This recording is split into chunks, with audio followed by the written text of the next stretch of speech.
Кога пресметката веќе е завршена, останува да ја поднесеме во системот на EPDD.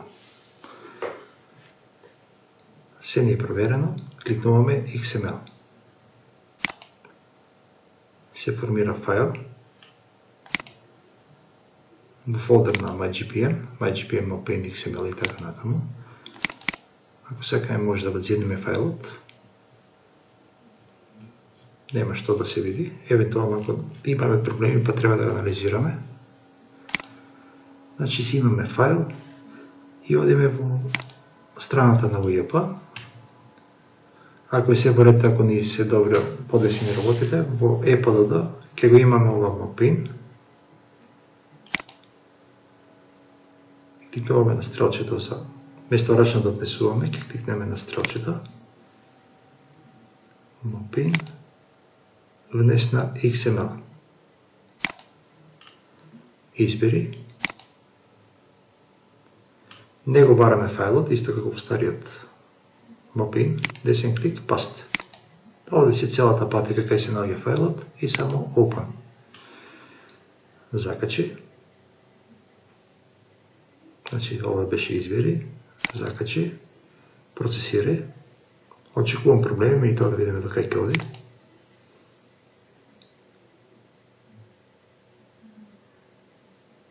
Успешно внесената пресметка. Значи, еве ни, ова е комплетирано. Значи, успешно не е се внесено. Ајде да направиме грешка. Да видиме сега дали овде ќе имаме, например, за втората,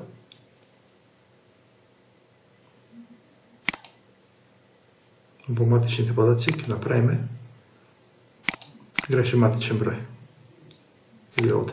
Грешната трансакцијска, овде ќе ставиме вака нешто без врска. Ќе го штетиме. Овие се привремени подаци, нема врска со реалноста. Правиме XML. Одиме на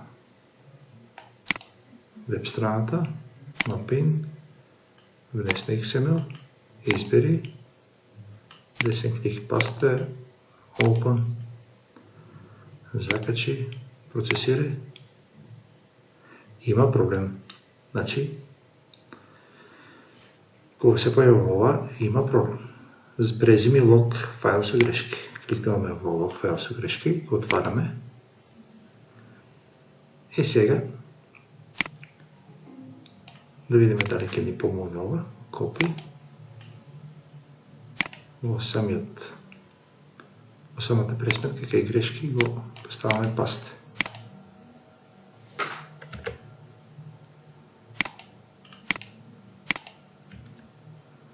Односно овде можеме веднаш да видиме дека во самиот лог дека не вали трансакцијска сметка. Претходно имаше информации каде е ситуацијата, во кој ред, сега е малку потежното, може да ќе го доработат. Значи, не ни дава многу приказ кај ни е проблемот. Али овде е копи, овде го кликнеме веб, текст, и овде баре текст, паста, и еве, наоѓаме кај ние. Еве, пишува Марија Попиванова. Значи, еве, го наоѓа проблемот.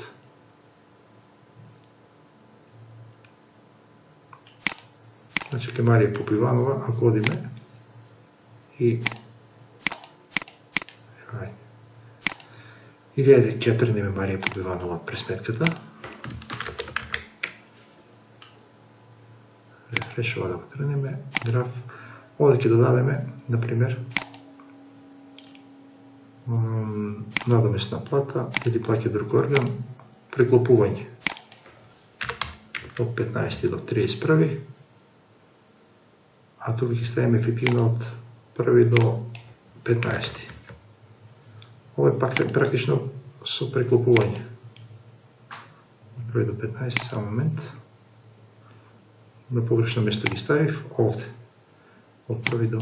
Значи, ке редовниот работен однос требаше да направам грешката до 15. Во две нивоа една дата се преклопува. одиме XML, одиме на веб страната, закачи нов XML, избери,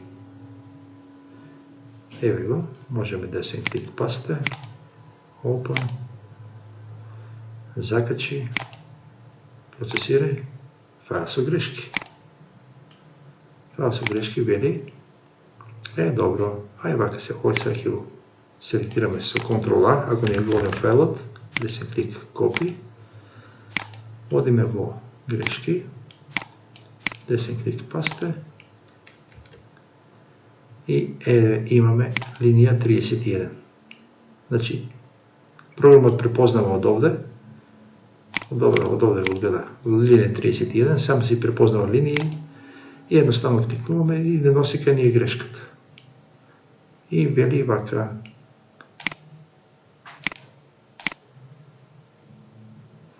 Значи, бараме кај ние грешката, кај тони, ако одиме тука кај тони, значи 44 не е добро. Сори, вака. Кај тони Стојановски, 31, денови стаж. Еве, денови стаж не е добро. Ова го коригираме. Не од 15, туку од 16. Рекалкулираме. Графот ни е добар. XML. Добар не е XML. XML да го закачиме. Закачи нов XML. Избери Manor Consulting.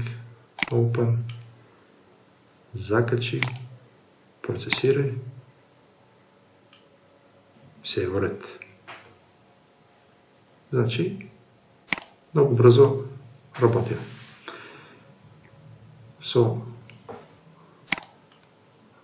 Многу лесно се закачува, ако се врати и лесно се пренаоѓаат грешките. Уште еднаш да повторам. Кога имаме файл лог со грешки, го отвараме файлот, контрола селектираме, во грешки правиме пасте, пасте од содржината на логот, и ќе ги најде линиите со клик, одиме, не позиционира многу лесно во самиот XML файл, или ако треба некој текст да пребараме овде, и ќе си го пребара и ќе дојдеме до линијата кај што ни е проблемот и ќе одиме кај тој вработен за да си ја коригираме платата. Без овие алатки малку е тешко да се процесира целата работа. Мислам, ќе биде многу губење време по неразбирливи кодови. Вака, малку од малку доаѓаме побрзо до резултатот. Се надевам дека ќе ви биде корисно.